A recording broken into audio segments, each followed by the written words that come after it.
Hey, salut à tous, bienvenue dans 30 jours pour apprendre Photoshop, présenté par James. Aujourd'hui, nous allons voir l'utilisation de l'outil Form. Donc, l'outil Form, qu'est-ce que c'est? On va voir ça tout de suite sur Photoshop. Nous voici donc sur Photoshop. L'outil Form, pour y accéder, on maintient le raccourci clavier U, comme ceci, et pour intervertir entre les différents outils, on maintient Shift U, comme ceci. Voilà. Donc on a divers outils formes. On a notamment l'outil forme à rectangle, rectangle arrondi, outil ellipse, polygone, trait et forme personnalisée. On va voir chacun d'entre eux un par un. Donc en ce qui concerne l'outil rectangle et l'outil ellipse, il n'y a pas de différence entre les deux. Donc à part que un est carré, l'autre est rond, tout simplement. Donc l'outil polygone et l'outil rectangle arrondi, on va voir ça un petit peu juste par là, juste après. Donc voilà, pour créer déjà mon outil rectangle, donc il me suffit de cliquer. Donc ici j'ai une barre d'options que vous connaissez tous maintenant. J'ai la possibilité de passer en mode pixel, forme ou tracé. Donc le mode que l'on va voir tout de suite c'est le mode forme. Donc j'ai la possibilité également de choisir des couleurs, donc des couleurs de fond, une couleur de fond, une couleur de contour, de définir la taille, enfin l'épaisseur du contour, là de choisir le contour si je veux un contour continu ou un contour pointillé. Donc ici, ce sont des options si je veux définir une taille à mon carré, une taille précise. Après là, j'ai des options qui permettent d'effectuer la superposition, l'alignement et tout.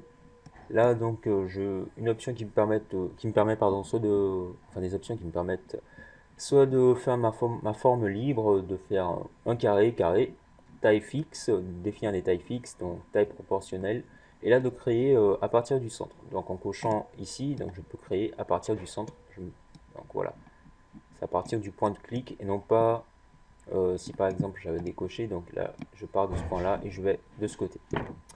Voilà. Donc tout simplement je fais ma forme ici, donc je fais mon carré. Là, je peux donc, en sélectionnant ici mon rectangle, modifier l'épaisseur mètre 15 par exemple, modifier l'épaisseur du contour, changer la couleur du contour, notamment ici. Donc, ce sont des options qui sont ici, donc notamment le contour, là, modifier la couleur du contour et contour en pointillé, c'est propre à Photoshop CS6. Donc, si vous n'avez pas, ne soyez pas perturbé, c'est sur Photoshop CS6, c'est tout. Donc on a quelques options aussi un peu cachées, enfin entre guillemets, que je ne vais pas trop vous montrer. On va rester dans le global. Modifier la couleur du fond, par exemple ici également. Le contour, voilà, tout simplement. Euh, donc c'est à peu près tout. Donc je vais déjà vous parler des autres modes. Donc on a le mode tracé. Le mode tracé qui permet en fait de montrer le tracé de la forme. Donc lorsqu'on a des formes différentes, ça va permettre de faire des vecteurs et tout. Donc c'est assez intéressant.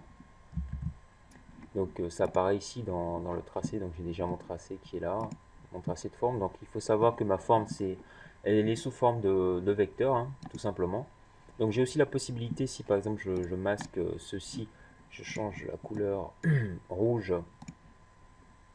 Voilà, donc avant de vous montrer tout ceci, donc je crée un nouveau calque. Ici, ma forme, étant donné que c'est un vecteur, je peux la redimensionner quasiment à l'infini. J'ai pas de souci au niveau de la pixelisation ni quoi que ce soit. Là, si je prends l'option pixel, donc ça va me créer un carré en pixel. Là, carré rouge. Et voilà, donc c'est juste purement pixel, ce n'est pas un vecteur. Comme contrairement à l'outil rectangle à la forme que j'ai réalisé ici, qui est un vecteur. Voilà. Donc on avait à peu près toutes ces options. Après le mode de fusion, donc vous connaissez déjà. Hein. Ça apparaît pour les pixels et pour juste pour les pixels. Voilà. Donc pour le tracé, on verra ça dans un autre tuto lorsque je vais parler de, enfin dans une autre émission lorsque je vais parler de la plume. Après, c'est un peu tout, donc voilà quoi. Je peux faire plusieurs formes, ils apparaissent sur divers calques à chaque fois et tout. Donc voyons maintenant l'outil ellipse, hein. Après, comme vous savez, pour faire un parfait carré, une parfaite ellipse, il suffit de maintenir Shift enfoncé. Et c'est tout bête, tout simple, hein. Donc l'outil ellipse, c'est pareil, c'est du même genre, quoi. C'est vraiment basique. Donc je passe assez rapidement. C'est les mêmes choses. Donc passons maintenant à l'outil. Donc on va revenir à l'outil rectangle, que vous regardez un peu la barre d'options. Et là sur l'outil rectangle arrondi, donc j'ai une nouvelle option qui apparaît, c'est notamment le rayon. Donc le rayon en fait qui va vous permettre de modifier. Donc là si je crée, je change la couleur hein, comme ceci. Je fais un nouveau. Donc ici je suis parti du centre, décocher ça. Je crée un nouveau rectangle. Donc on voit déjà que les bords sont arrondis contrairement au précédent. Je mets 15, donc vous voyez une petite différence. Et si je mets 25, la différence est notoire, bien entendu. Donc je peux gérer l'angle, enfin le radius, le rayon des bords de mon carré. C'est assez intéressant. Donc si par exemple pour le web design ou autre, donc c'est assez intéressant. C'est assez intéressant pour le web design et créer des boutons, faire des choses dans le genre. Voilà. On peut passer à l'outil. Ici, l'outil polygone. Donc, l'outil polygone, c'est. Voilà, on peut faire un polygone, hein. Donc, je peux modifier le nombre de côtés qui apparaissent. Donc, mettre 5 côtés.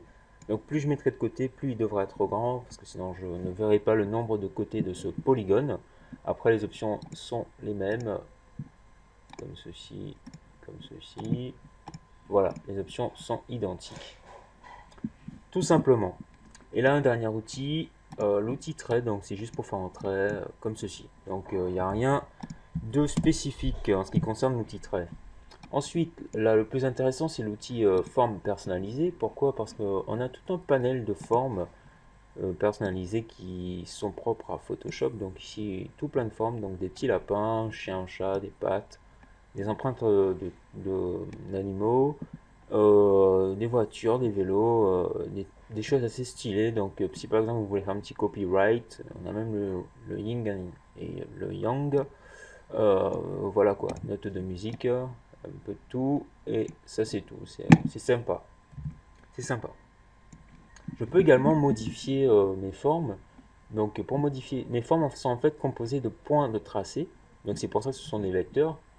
Grâce à l'outil de sélection de tracé, donc ici, en cliquant sur mon point, je vois les différents points de tracé qui correspondent à ma forme. Donc, je peux déplacer ici, donc déplacer des points de tracé en faisant une sélection, ou prendre juste l'outil de sélection comme ceci, modifier, faire des modifications, faire une sélection unique, comme ceci. Donc modifier à ma guise. Donc un carré, je peux le déformer, le changer comme je veux. Après, donner l'effet que je veux. Donc ça paraît assez sympa là, ça fait une sorte de petit signe ok, dans le genre quoi. Voilà. Donc ensuite, donc, comme je l'ai dit, les tracés ils apparaissent ici. Donc comme étant donné que si vous êtes un peu débutant et tout, vous verrez tout ceci dans le prochain tuto qui va parler de l'outil plume. Je peux aussi faire une sélection, donc faire ma sélection, mon tracé et tout. Et voilà, donc il n'y a plus grand chose à dire sur les formes, on a vu ça assez rapidement. On a plusieurs possibilités pour créer des formes. Les formes, ce sont des vecteurs. On a la possibilité d'utiliser les formes en tant que pixels, tout simplement. Gérer les options des formes, ici modifier, donc propre à celle-ci, ensuite les couleurs. C'est à peu près tout, je rentre pas trop dans les détails. Ici j'ai dit que c'était pour centrer et tout. Et mais voilà quoi. Donc c'est tout simple. Voilà. Donc merci d'avoir regardé. On va voir ce qu'on a appris aujourd'hui. Donc aujourd'hui, vous avez vu comment créer une forme, à quoi servent les formes, vous avez vu un peu les différentes formes, vous avez vu un petit peu en gros comment vous amuser un peu sur Photoshop, hein, engayer vos compositions et tout, ajouter un peu de gaieté. Donc voilà, si vous n'avez pas Photoshop CS6, c'est dommage. Je vous invite, si vous pouvez l'avoir, de l'avoir, hein, voilà. Et voilà. Donc merci d'avoir regardé cet épisode. On se retrouve dans le prochain ou dans les prochains épisodes, puisqu'il en reste encore quelques-uns.